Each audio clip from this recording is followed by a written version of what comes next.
Welcome to this episode of Unraveling Adoption, an intentional space to delve into adoption's complexities together. I am Beth Syverson. I'm an adoptive mom of a big-hearted 20-year-old son, Joey, who is struggling to launch into adulthood. I'm walking beside him while working on my own personal growth and healing. I'm also a certified coach, helping primarily other adoptive parents. Joey and I are committed to helping anyone impacted by adoption, and we want to help the general public understand adoption's complexities better too. So listeners, have you ever heard of the foster care to prison pipeline? Did you know that 1/5 of the prison population in the U.S. is comprised of former foster children? And about 70% of youth who exit foster care as legal adults are arrested at least once by the age of 16. I'll put the links to those statistics in the show notes in case you're interested in studying that further. Well, today we have the pleasure to talk with a mother and son duo. Desmond DeRoo was adopted by Sarah DeRoo when he was 5 years old after being in the foster care system starting at 6 months old.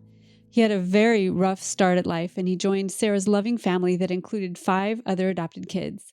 A few years later, Desmond's adoptive dad, Sarah's husband Doug, died in a tragic car accident. Sarah, who is also herself an adoptee, navigated raising 6 adopted kids as a widow, and later married Jamie, who also had 6 bio kids. It was like the Brady Bunch times 2, but with transracial adoption and deep trauma mixed in. Desmond struggled as a biracial child in a small white town in Michigan. Because of his intense early childhood trauma, he was an impulsive teen whose choices weren't always the wisest. But it seemed as though the deck was stacked against him in many ways, and the systems that are in place to supposedly protect kids ended up causing him much harm. Desmond was jailed at age 15 in an adult jail and later was sent to prison twice, again with adults while still a minor. There are so many injustices that have happened to him along the way. I'll let you read the memoir he wrote with his mom called Loving Desmond. When you read it, you will join me in getting angry at the many systems, foster system, education system, criminal justice system, healthcare system, that have utterly failed Desmond and his family. Desmond, now 30 years old, is currently serving his second prison term that is supposed to last until 2026. So he is calling in from a Michigan prison. No small feat. And his mom is here from her home in Florida. The episode is split up a bit because Desmond could only talk for 15 minutes at a time, but I think you'll be able to follow this rather unconventional episode just fine. Let's talk with these courageous folks about what has held them together, what has helped, and what we, as the adoption community and allies, can do to help youth like Desmond. Hello? Well, hello. Hi, Desmond. Hi, Beth. This is Desmond. Hey, great to meet you. Yeah, nice to meet you too. How you doing today? I'm great. How are you? I'm very good. It's nice to finally get in contact with you. I know. It's amazing. Boy, they make you jump through some hoops, don't they? Yeah, they do. It's probably just this facility, man. It's unfortunate, but that's what we got to deal with. Yeah, we work with it and whatever obstacles we have to deal with. And it could be worse. I'm trying to be optimistic. It's hard not to be. I don't know how you can continue to be optimistic, but I'm very impressed that you are. Don't get me wrong. It's not an attitude that's 24/7. I definitely have my struggles, but at the end of the day, when you think about everything in a whole, it's like I got my health, 4 limbs, getting out pretty soon. I have a family that loves me. Yeah. It's just so many things that outweigh the negatives that you have to focus on the positives. That's amazing. That's amazing. Well, I'm so glad you're here. Your mom's here on a different app, and we're excited. Hey, Mom. It does. Can you hear him okay? Can you hear me? Yeah. Mom, hey, can you hear me, Mom? Hi, perfect. Yeah. Well, welcome to Unraveling Adoption, Desmond and Sarah. I'm just so honored that you're here to talk about the complexities of adoption and trauma. And boy, your family has been through some complex situations. I just finished reading your book last night, and I am so angry at the many, many systems that have failed your family over and over and over again. And that's kind of where I want to figure out how to talk to you guys about. I am so angry, and all I did was read your book. You guys have lived what's in your book, and how do you not live in anger all the time? Who would like to grab that one? Go ahead, Mom. That's a great question, Beth, because there's definitely, I think it's a lot of compartmentalization. And, in terms of the systems, we're always moving on, always moving, growing on to the next step. And so, in reading the book, I have to admit I had a lot of anger again. I bet. I had forgotten some of my anger or just covered it up or masked it or whatever, but really seeing the larger picture and putting it together and on a timeline in the book, it had me really just going, oh my goodness, I can't believe this happened, but you just keep stepping through it because that's what you have to do. It's what's in front of you, right? You just have to deal with what's in front of you. Desmond, what tools do you use to get through the day without just living in anger, which I'm sure is kind of dangerous where you're at? It's easy to be consumed in anger, but it's not productive unless you put it into something constructive. So I just find the fact that I can help others by my story and through my journey, and maybe even help somebody not go through it. Like, man, that gives me peace. That helps bring a little bit of joy, and that takes away the anger. Okay. Well, I certainly find that doing this podcast helps me. Our son has been through some of the same things as you, but God, it's just a really tough life being an adoptee, being an adoptive parent, dealing with all the trauma that all of us are dealing with. Certainly the adoptees' struggles I like to elevate and make sure people understand. But I find that doing this podcast helps. So writing the book with your mom has helped. And are there other things that you are doing besides talking on this podcast? Yeah, well, right now, just recently having completed the book, this is the first actual podcast, but just having so much feedback from everyone that's positive, it just encouraged me. I didn't realize how much my story spoke to people, and it's encouraged me to keep on diving into it more. I started working on a manifestation book right now, and just being able to realize that people want to hear about other people's story and people just want to relate to other people, it helps because at the end of the day, people just want to be loved. They want to be a part of something, a family, anything. Yes, that sense of belonging, which you struggled with. You were in foster care from 6 months to 5 and then adopted by your mom, right? Mom and dad. Yeah. Yeah, and that even changed because culturally, that was, going from Detroit to a whole different city, and all of my brothers and sisters didn't talk like me. Yeah. Get made fun of for certain slang or the way I dressed, even though it was at the time something small, but subconsciously it picks at you, that you're different. And we don't realize how much our adolescent years affect us going through life unless we actually address it and dissect it. I was reading a book, The Body Keeps Score. I love that book. And they were talking about even kids, like we don't think that babies can hear us talking like the stuff we talk about. They might not understand the linguistics of it, but they understand body language. They understand tone. They understand, the energy surrounding it. So if you're sitting there having a heated domestic dispute with your partner and your baby's there and you're thinking, okay, I'm not physically touching anybody, but there's verbal abuse. That baby is going to hold on to that. Definitely. And that affects them.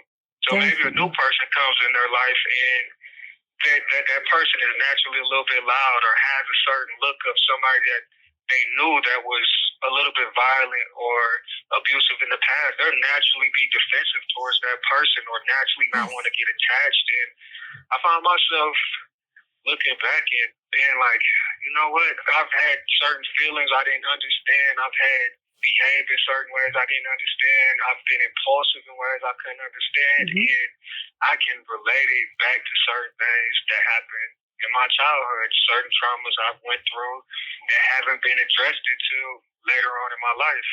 Absolutely. It's very clear to me in reading your book. It's like, well, yeah, you can draw a direct line to the trauma that you experienced, all the foster families and whatever happened with your birth family, and then being in an adoptive family with a different race and being in a small town in Michigan, right? And being one of a few people of color and just the layers of trauma added on to you, but you were expected to just, by culture, by school, by whatever, the powers that be, you're expected to just go along with the program.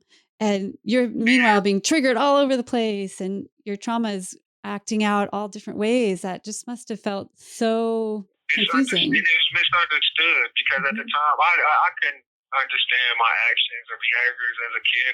Somebody, especially somebody 10 years and younger, but an adult who can fully process their action and behaviors will be looking at it like, that's not logical. Why are you doing that? Like, this is just, dumb. Why are you doing this? But until the trauma or the source, the root of that trauma was addressed, I was never able to fully understand why I did certain things.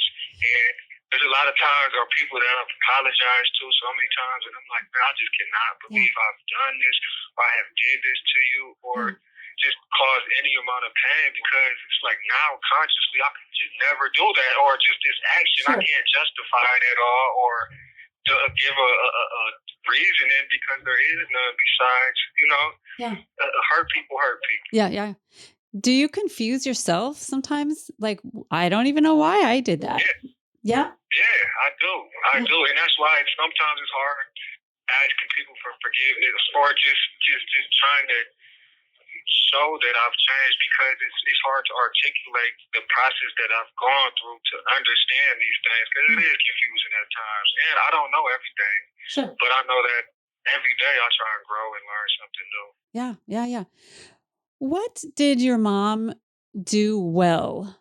We'll start there. What did she do well when you were struggling as a kid and as a youth and as a young adult? So much, but I feel like it's easiest to say love is the biggest and best thing that she did. Unconditional love. Even at times when I could remember just screaming and yelling at her while she was going through so much and saying horrible things, and then 30 minutes later, her coming in and rocking me in the chair, me laying on her lap and crying. There's that love is something I want to spread to everybody. That is one of the ways that you can help change anything. Just start with that. Yeah. What would you like to say about that, Sarah? Well, Desmond was very easy to love, and obviously he held a lot of anger and confusion and trauma, all of the things. I mean, it's too much to put on one little boy. It really is. And I think we were both learning together in so many ways. Words are words. And we know as adoptive parents, kids are going to say, I hate you. You're not my real mom. You're all the things, right? And rightfully so, right? I mean, you get to sort of yell your pain. I think that's okay. I think we as the big people need to take it. I think learning as an adoptive mom, it's not about me. It's not about me. It's about him. It's about my kids. Yeah. When we launched this journey as an adoptive parent, they could do a better job of letting us know this, but we are taking on a child that's traumatized. And in Desmond's case, probably pretty severely traumatized with all of his placements and whatever went on. And it's just, we all try our best. And I hear that love has carried you guys through and has continued to keep you guys in connection, but it's really not quite enough, is it? No. I mean, the love is necessary. And you did a beautiful job of that through the book. I'm like, oh my gosh, this mother, I can so relate to you. But it's not quite enough. No, it's not. You need a lot of patience too. Patience. Among other things. And support. You do. And you need to be willing and ready to go through a battle. Yeah. You need to. Because at the end of the day, it's hard. You could raise a kid from 5 years old or 3 months old all the way until 15, 16 years old. They could be outstanding students and excellent behavior, but then all of a sudden, because of that trauma, start acting out in ways you just don't understand. So you're sitting there banging your head against the wall trying to figure out how to help this kid that you love so much, that you've given so much time and effort to, but this kid seems like they're rebellious towards you or have some type of hatred or something, to where you need to have faith also as a parent that if you raise a kid the right way, that they will come back. They will, because they have been raised with the right principles and morals, and have been raised with love. You do know, even if consciously at this time they're denying it, subconsciously they do know. Even before that, if they've never had that, they've experienced it before, so their body knows, like, I need this. I need this family structure or this dynamic. And when I say family structure, that's in any dynamic, whether it's a community family, a church family, a religious family, any type of family. It's very important. That support is so critical. Desmond, do you want to call back in 15 minutes? Or? Yeah, I will. Okay. Yeah, that sounds good. All right. I'll catch up with you guys. Okay, I'll just keep talking to your mom and just call back in. Thank you for using GTL. Oh, he's delightful. I'm so glad he was able to call. I know. You know, it's interesting, Beth, when you were talking about love not being enough and knowing what he had been through and the things we try. I know for me, and I kind of wish I could say this with Des on the line, but I'm going to say it now because I think it fits good here, is that, you know, there's a little story in there of, you know, where it was recommended I do respite with Desmond, right? Yes. Like, this is what you do, Mom. Okay. So we do it. Okay. We go through the steps, call the agency, set it up. And it all went well, right? And then I'm writing my chapter about how the second time we're going to respite, Desmond's kicking out the dashboard, practically kicking out the windshield, screaming, runs out of the car. In the middle of the country, it was a whole thing. But when he wrote to me what had happened the first time he was at respite, that was the first time I ever heard that. Oh. And that he had been abused. I had never heard that until he sent me those words. And wow. For the book, you mean? oh, yeah. And I cried boo-hoo tears because how misinterpreted was that scene for me, right? I'm thinking this kid is, like he said, what are you He's doing? out of control. Yeah, you know. Yeah. But the truth is, what a huge trauma trigger. And here I am driving him to be potentially abused again. Yeah. So I have to own that as a mom.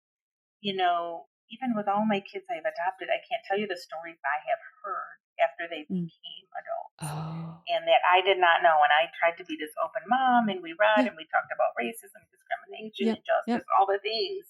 But they still, I think it's an adoptee thing. We feel like they have to feel like they protect their mom. Yes, yes. And the stories that come out later, it's just, you know, I would have, believe me, that would have been an entirely different situation. Yeah, it's horrifying to know. Yeah, and they hide things. I guess maybe they're worried, well, if I really tell her what happened, will she give me away again? Yeah, I think there is. I think there's that low down, and then there's that whole concept of the good adoptee that some of us fall into. And so it's hard to tell with any kid what it was, but I think ultimately a lot of it's trying to protect you from hurt as their parent, that their adoption could be some potential source of pain in some way. For you know, that because of who they are and what they look like, it could be a source of pain and discomfort for you as the parent. And I don't know, it's hard, but there were definitely those moments where I thought I'm doing the right thing and I'm doing exactly the wrong thing. Right. You know, I can look back and see moments in my life the same way. It's like the intentions were great. I didn't know. I didn't know what I didn't know. And you didn't have all the information. You think everyone's telling you to do certain things. We sent my son off to a lockdown facility out of state because he kept running away. I'm like, I don't know how to keep him safe. And so they offered this. I'm like, okay, this is what everyone's telling me to do. Okay. It was the worst thing possible. And they tell you all of the great success stories. Oh, yeah. Oh, geez. On their website, they had this ropes course that the patients could earn and, learn teamwork, and it looked fun and outdoors. There was no fucking ropes course. There was no ropes course. And it was just like, they're just trying to sell you on this place, but it was terrible. It was a really, really terrible place. And I saw that happen to you in the book over and over. People tell you to do this, do that. And you do. You're like this super conscientious mom. You're a social worker working in adoption, for crying out loud. You know all of the things. And still, you got let down over and over and over by these different powers that are trying to push things one way or the other. Which system was the worst or is the worst? Like, we've got the education system, the adoption and foster care system, criminal justice system. That's a really great question, because in so many ways I see it as, when we set the dominoes up and they fall.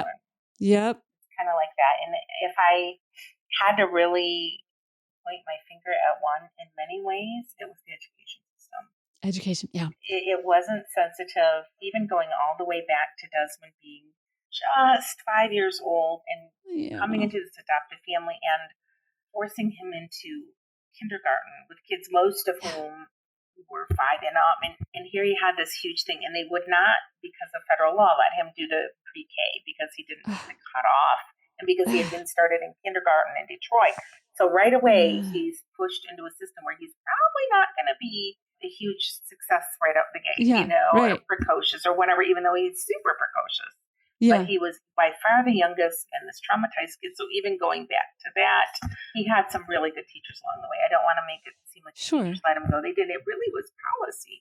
And then when he came out of jail as a 15-year-old, and when I tell you he was determined to do good, he wanted to be on the football team, he was going to be back with his family, his brothers and sisters. He had a plan, and we walk into that school to enroll him, and they're like, sorry, because of state of Michigan policy, he has 4 ticking time clock years to get through high school, and since he missed this, he has to go and basically do makeup credits at the alternative school. And that sort of sunk ship again, which then funneled him into the prison system. Yeah. As a 16-year-old. And had he gone to that high school, I have high hopes he would not be sitting in prison right now. Yeah. He would have been on the football team, getting rid of some of that energy. I push it at that. And these policies serve who? Yeah. Who do these policies help? I don't know, maybe the typical kids. Yeah. Typical family that have been through nothing. That's great. But they're hurting kids. It helps the prison pipeline is what it helps. He's not the only kid in foster care that goes to school or has been adopted or is moving schools in the middle of the school year, or maybe had to have a hospitalization in between, now has to make up credits or whatever it is. Yeah. But I'd have to point my biggest finger at that. Yeah. And of course, getting sent to prison as a 16-year-old made 0 sense. I still don't understand how that happened. And I know you fought it and just ran into walls.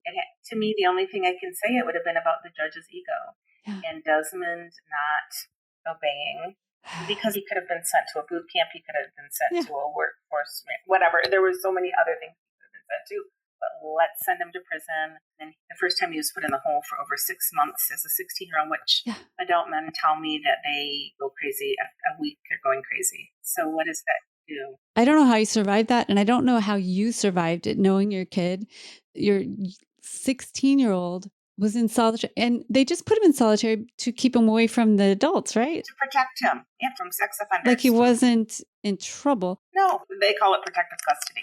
Ugh. So whenever somebody is in a fight or they're victimized, they're the ones put in solitary. Yeah, it's inhumane. It's absolutely unacceptable, yet it happens all the time. So he was sent to prison on a cannabis charge, right? Yes, and ultimately went to prison because he dropped dirty for marijuana. Because he was on probation from jail, and because he had a dirty drug screen for marijuana, the judge basically lost his patience with him and said, "You're going to prison. That's it. We've had it with you." As a 16-year-old. And marijuana is now legal in Michigan. Shoot. I don't know if it's legal for 16-year-olds. But yeah. Oh God, the 16-year-olds around here are using it. I'll tell you. Sure. Oh, that's so terrible. Yeah. And the racism and the just the lack of understanding of trauma by anyone that has any contact with any of these kids. How can that even be still at this time in our history? Why are they not? Well, because they're making plenty of money off of the kids in jail, I guess is why, right? It's money. Right. Yep. And the residential facilities, as you noted with Joey's kids, they're extraordinarily troubled as a whole. I'm sure there are some bright shining stars of them here and there. Well, the whole troubled teen industry. Yeah. Oh, yeah. They're making a ton of money off for kids. Mm-hmm. Those kids are talking now. Those kids are growing up and talking now. Oh, yes, they are. They are. Good for them. Like, tell us all what is going on, because we need to know what's happening in those closed door situations. And yeah, my kid learned all sorts of bad shit when he went to all of the different places he's gone to. Sure. Like you said, that alternative high school, when he was hoping to go to the regular school, go to alternative school. Okay, well, I guess I'm glad they offer something for our kids that are kind of falling through. But okay, then he's in a group of other kids that are using drugs, that are self-harming, that have super dysfunctional families, that are a huge number of them are fostered and adopted in those situations. So let's just push them all together and see what all they can cook up. Good Lord. And don't give them the social supports that are in the traditional high school. Yeah, take those away. Like the football games, like the dances, like the band or orchestra or whatever, theater, something. Yeah, take all that away. Exactly. Don't let them participate in that, for heaven's sakes. Just sit them and make them do like online worksheets all day. Exactly what they're doing with one teacher kind of observing. Mm-hmm. Yep. Oh, it's just warehousing them. No critical thinking. Yeah. It's terrible. And I'm sure every once in a while you probably ran into a teacher or a therapist or a whatever that was passionate about this and helpful, but I'm sure they get fried out because the rest of the system isn't holding it up. Like even at that school, the principal was wonderful. She was the bright spot. She was wonderful. But then when we had the incident at the hospital where Desmond clearly had used something, Yeah. And then the doctor just wanted to brush it under the, again, another point of intervention gone. Yeah. Yes. Like, you just wonder, if you could just live out if it had gone this way instead of that way, like one of those books where you say, if you answer this way, go to page 27, but you can't. You only can do the road that you're on. Exactly. God dang. So what tools do you use to get through the day? You must just, and plus your husband died. Yeah. That was like you've got 5 other kids. Oh my Lord. And then now you have, how many kids do you have total? 13 kids? There are 13 altogether. 13 kids. So you married someone with 6 kids. Yeah. You had your 6 plus then you adopted a little one. Yep. We did the yours, mine, and the ours. Yeah. Wow. So, okay. So I'm sure that all just keeps you busy and you have no choice but to keep going forward. You got kids to take to baseball practice or whatever. But what other tools, like if someone's listening going, oh my God, what tools have worked for you? I would say at this point in time, the kids are pretty independent. They're young adults. They're out except for the younger one. So I would say really I write in the book too about, therapy was really important. And I should have been in therapy like the whole time, and I wasn't. But there have been points where I was. Yeah. And that is super helpful. Really and that helpful. I highly recommend that to parents going through difficult times. Kids too at times, but you know what? Sometimes kids can be over therapized. I see that a lot with kids in foster care. Like people think just sending them to the therapist is going to fix it. Yeah. And the truth is, telling your story over and over and over can be re-traumatizing. Yes. So I think being careful, if the child's telling you, I don't want to go, maybe it's okay for them not to go for 6 months, for 3 months, whatever it is, and listening to them and their needs, because everybody thought therapy was going to fix Desmond. And the truth is, I think it's patches of it is helpful, especially for the kids, because they can be saturated. It can be overwhelming. And after a while, it's really not doing things when the truth is sometimes just some one-on-one time, very intense one-on-one time, doing something with them that they enjoy, to me is as therapeutic as. Yeah, I totally agree with you about the parents getting in therapy. I have done the same thing for a while. I was running him around to every person I could find to try to fix him, quote unquote.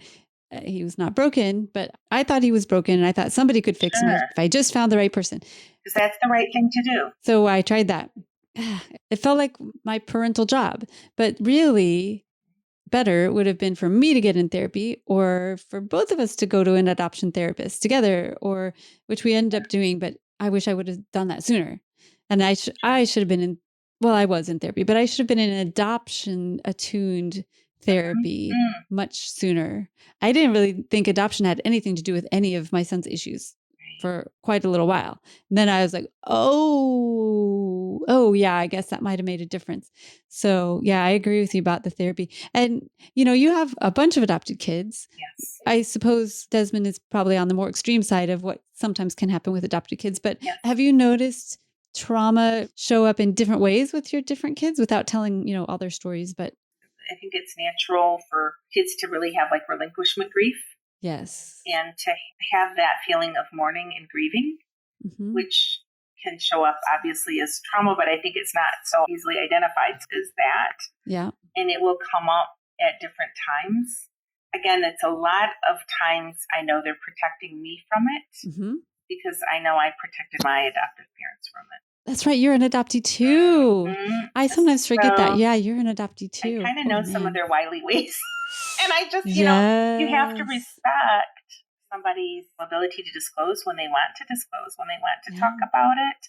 But growing up, it was a very constant conversation I had with the kids since they were itty. When we're talking 6 months and, we were reading books about adoption. We were reading books about birth parents and different kinds of families. And, we're all different. We're the same. And, racially different, all the things. Yeah. So it was always part of our discussions. I always told them, if you want to search when you're an adult, I will help you. And so we would have those open conversations. And some have chosen to search and some have not. Yeah, each person is so different. Like if you know one adoptee, you know one adoptee, right? Yes, thank you for saying that. I bet you've noticed that with your kids. Absolutely. And sometimes I want them to search, or I know who. Yeah. And they just don't want to know. And it's hard for me to keep that to myself sometimes. Yeah. But we've had some really good reunion stories and good family connections. Nice. So, yeah. I noticed the siblings kept welcoming Desmond back despite, getting their shit stolen. And, I'm sure it was very distracting and took a lot of attention away from them, you running after Desmond all the time. But it seemed like they also were very loving, and that I'm sure comes from you leading with that value. And is there anything else you want to say about the whole family? There were times then and even now that there's friction or lack of trust for Desmond. Does he mean it this time? Yeah, I've heard this before. Yeah. Mm-hmm. And they each sort of go through their own journey with that. Some are easier to forgive him than others. Some said, I forgive them, but I need to give some space. Yeah, that's understandable. And it's different at different times. Yeah. Very good. Well, what can we do, anyone listening here, to help your family or other families like yours? Would it be better if we helped individual families, like brought you casseroles, I don't know, helped with transporting your kids around? Or do we need to work more on a macro level, like fixing education and becoming more trauma informed, or both, maybe both? Yeah, I think both for sure. There were times that somebody bringing a casserole, obviously when we were going through the death of my husband, there were so many families that stepped forward, gave my kids rides to games and practices and casseroles. And, I remember one woman come over and said, I want to wash all your kids' bedding. And she took all of my kids' bedding and went to the laundromat and did it all in an hour and a half and brought it back and remade the beds. And what a great gift. Yeah, that was a gift. I mean, people are so gifted and wonderful, and I'm so grateful for all of that, but I do think at the macro level, absolutely. I think even on a more meso level would be when you see a parent struggling with their child, just even say, I'm here to talk. I remember I was in the middle of the airport and Desmond's younger brother, he was having a throw himself on the floor tantrum because I would not buy him $300 Beats headphones in the airport gift shop. Oh my gosh, can you believe that? Just losing it. And everybody's kind of stepping over him and looking at me and I remember the lady at the little bagel shop we were going to right after that, she kind of held my hand and she said, it's okay. It'll be okay. Oh. And just that little kindness from her, that acknowledgement. Yeah. Yes. That, we have all been there. We've been there. That was so kind. And things like that, letting parents know, I'm so sorry. We tend to run away from families that are going through hard times because we're scared because maybe it'll happen to us. I know people were kind, but kind of from the distance, they're like, I don't want to get too close because this is contagious and I do not want this happening to my family. Right. I really felt that. Yeah. Like they feel like it's putting their seal of approval or something on what you're going through or. Yeah. Or this won't happen to me. No. This will never happen to me. I was one of those parents. God only knows. I never dreamed this would be where I'd be with my son struggling the way he is. And this is definitely not what I had planned. That's for sure. I'm sure you had similar. This wasn't on my agenda. Yes, especially, Desmond, who came here with no needs. When you adopted him, did they hide some stuff from you, the foster system? It's interesting. I'm going to say yes. It's funny because I even think the fact that they hid it was sort of hidden from us. I know later on when I was going through my termination of parental rights process, one of the social workers said to me, you didn't have all the information. Shoot. And would it have changed? No. We would have adopted Desmond, of course. But you would have been more prepared. Maybe we could have been more prepared. More aware. And so I never did find out what it was because there's so much hidden at the time to parent. And we just look in our child's eyes and go, oh, I believe in you. You are amazing. And they are. And we do. And it would be really nice if somebody gave us some more information, history, medical stuff. What happened to this kid that will come up, whether you want it to or not. It's going to come up somehow. It's going to come out in some sort of behavior somewhere along the line. All day long. And, we're finding now that even trauma hangs onto our genes. So even if you had a kid that went through no trauma, he could come out as somebody with triggerings and somebody with PTSD characteristics because of great-great-grandpa back there. Oh, epigenetics. Oh, totally. Exactly. Oh, here he is again. This is a prepaid debit call from Desmond. a prisoner at the Michigan Department of Corrections. Well, hey. Hello. Hello again. We're still here. I'm glad you're able to call back. Great. Yeah. Well, I wondered if you would be willing to dole out some advice. Are you up for that? Yeah. Could you pretend you're talking to my son? Unfortunately, he couldn't be on the call today. But okay, so I have a 20-year-old son struggling with cannabis use, struggling with mental health, just spinning around right now. Yeah. What advice would you have for my son?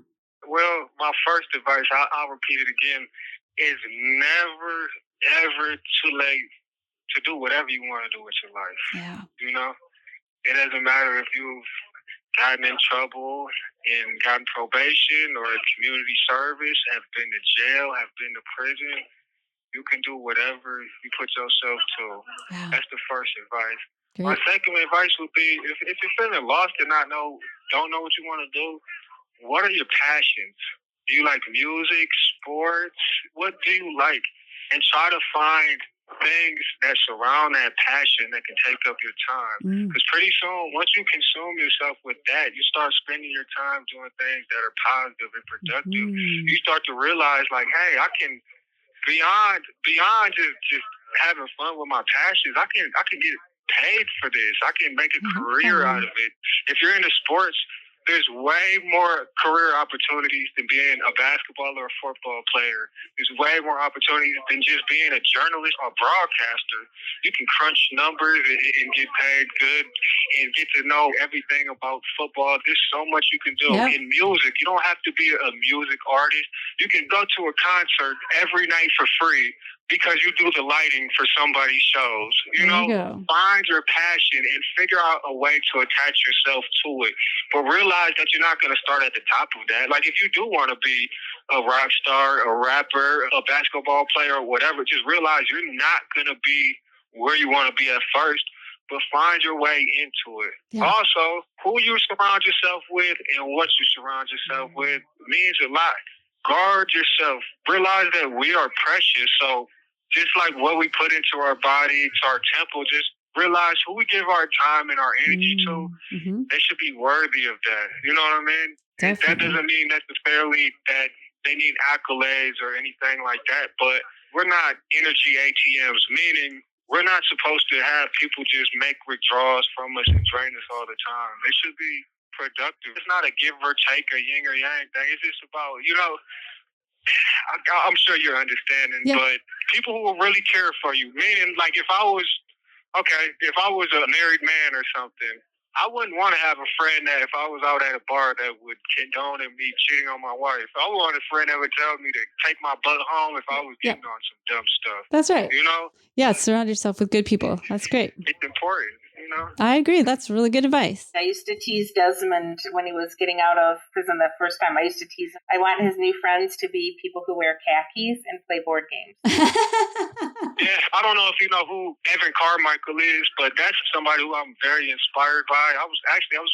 blessed to watch one of his podcasts earlier. Okay. And one of the things that I grasped is you need to have faith in yourself. You know? Nice. It's hard to have that sometimes. Sometimes it just takes us putting a whole bunch of sticky notes on the mirror. So every time we look in the mirror, we remind ourselves that we are loved. Yeah. Me personally, on my wall, right in front of me, when I wake up every morning, I have things. I say, make good choices, good things happen. Change is intentional, and you are loved, Desmond DeRoo. So that way I'm never forgotten that I'm loved. And also I realize that every action that I take has a reaction. So I know that the choices I make right now, I might not see the consequences of them, but in the future I will. So I need to always realize that everything I do has a reaction. Yeah.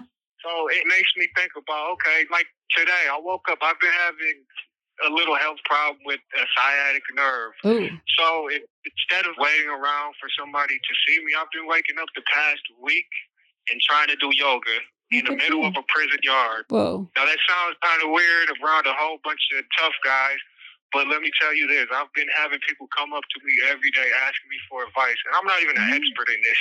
Yeah. I've just been trying to learn, and also too, my leg has been getting better and better because I have been making choices to do things to try and better myself with this particular thing. Well, you're very inspiring, Desmond. That's really remarkable that you're taking responsibility for your own actions. You're understanding that life isn't coming at you. You have some part in it, right? And Yeah, we do. you get to choose how you react to whatever comes at you, which is pretty amazing. We do. And I never knew Bob Marley was biracial until a few weeks ago. Really? Yeah, and that spoke to me. I watched his movie One Love, but Yeah.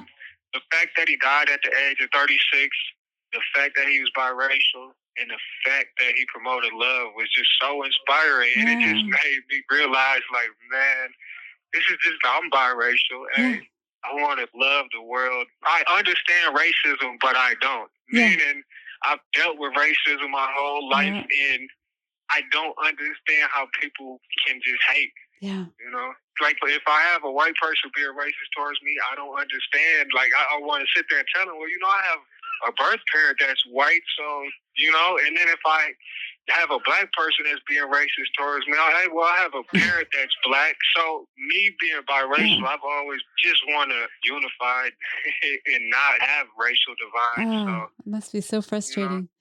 Well, you inspire me to really ponder these things deeply, and I'm just really impressed with you, Desmond. Well, you too. Oh, This is not something that's easy to do, asking these hard questions and also taking the initiative to want to speak about something that is very personal to you, but also is something that's a passion for yours.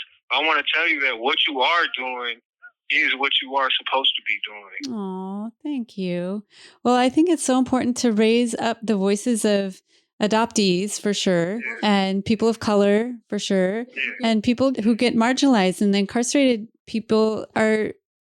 I think we need to hear from your voices more often. So I'm really happy to elevate your voice in this particular way. I also want people to understand this. If you ask a lot of people who are Army veterans, they'll tell you this. They'll say when they joined the Army, they were on a path to either going to prison or if they went or getting in trouble or getting hurt or something, that if they wouldn't have joined the Army, they would have went here. So there's a lot of people that are in prison right now that didn't choose to go that route and they came here. And the reason for saying that is we need to realize that our youth are very impressionable and we need to realize that how we interact with them can influence the rest of their lives. If we just marginalize them and cast them out, that sends them down a path to keep on going further down and down and down. Instead of, okay, somebody making a mistake, embracing it, you know, giving justice to that and trying to give them a path towards redemption. There'll be a lot less crime rate, a lot less criticism, and a lot more love. Yeah. Catching those kids when they're younger.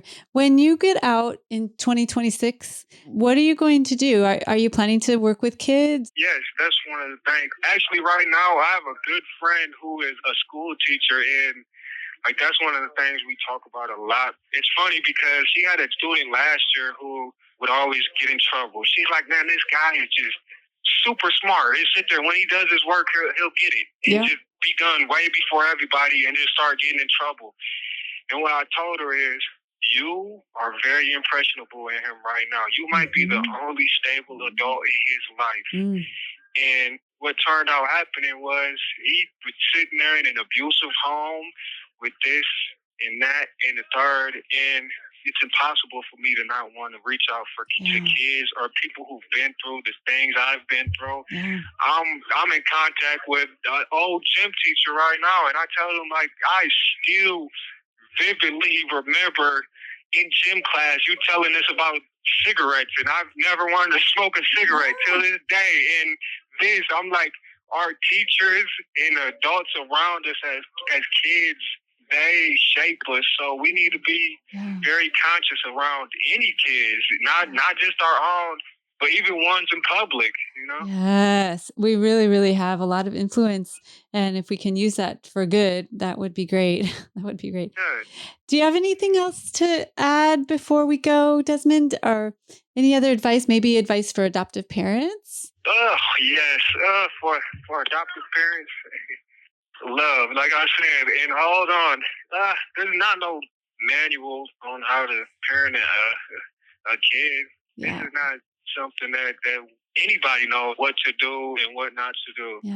But if you don't know something or if you do need help, it's important to try and seek that. And it's important to put yourself in a community like that. One of the reasons why I feel like my mom was so successful in raising so many of us is because she created a community around her full of adoptive parents, foster kids, bringing us to certain events like culture camps to broaden our horizons. So it's a lot easier for me now to understand certain behaviors and actions and why I did certain things and paths moving forward because of she laid that out there for us. And I think that it's important for adoptive parents to realize you are not alone.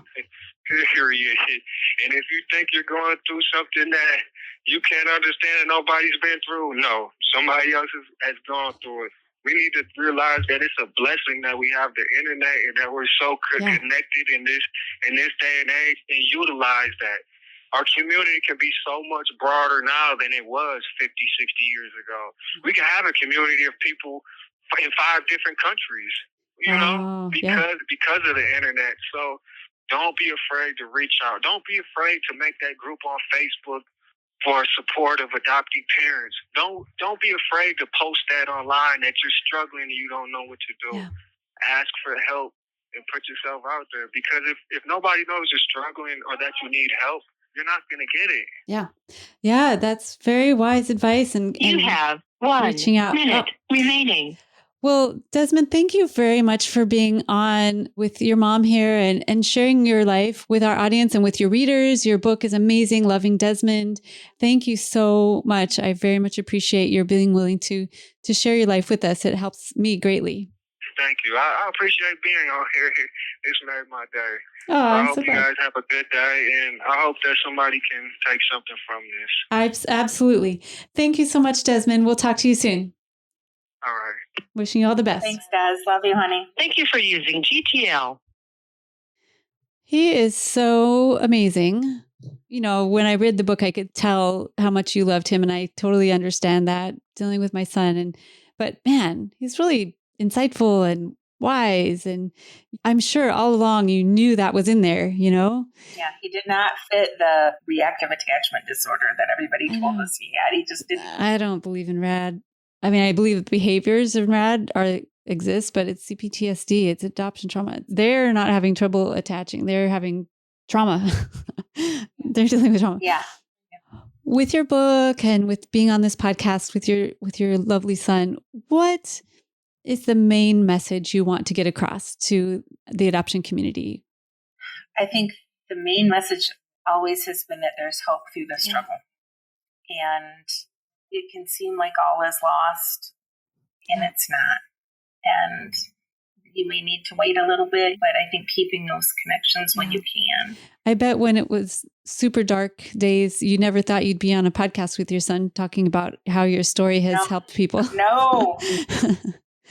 So, gosh, so everyone keep on going. Just keep putting one foot in front of another and reach out for support. Exactly. And boy, that was a good message Desmond had about adoptive parents.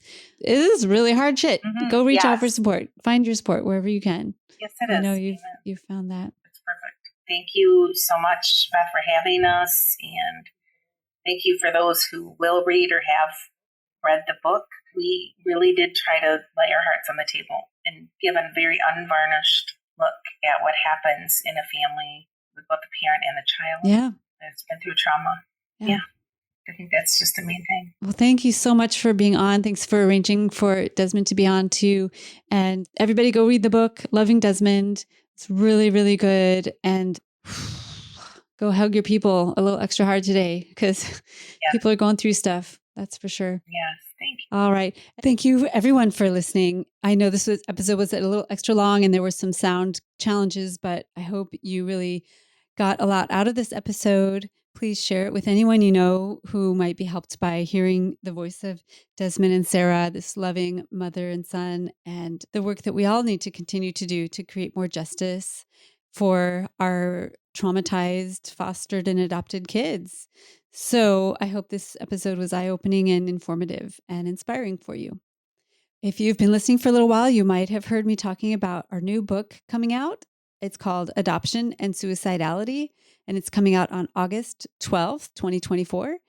And if you'd like to join the book launch team, it's not too late. I will put the link to join in the show notes. So go look for those underneath or across from where you're playing your episode.